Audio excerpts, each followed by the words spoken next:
The SonicSmooth device by Michael Todd Beauty is a game changer for glowing, smooth skin. Along with the device, you get 8 single-use blades that is easy to attach and detach. So I'm beginning at the top of my face and use the device to make short feathery strokes, being sure to go in the direction that the hair naturally grows, positioning the device at a 45-degree angle. And I'm using the hand that is free to hold the skin taut. If you intend to use this device, you never ever want to use it over active acne or any other skin imperfection. You should also avoid areas such as your eyes, your nose, and your lips. You also want to avoid applying SPF and makeup, alcohol, witch hazel, and any other product with any type of active ingredient. You also want to use a fresh blade every single time in order to prevent the spread of bacteria. There wasn't very much peach fuzz during this treatment, but look at the amount of gum, which I believe to be dead skin, that this device picked up.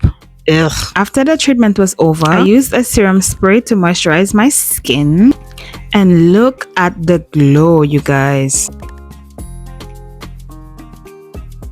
Okay, adios.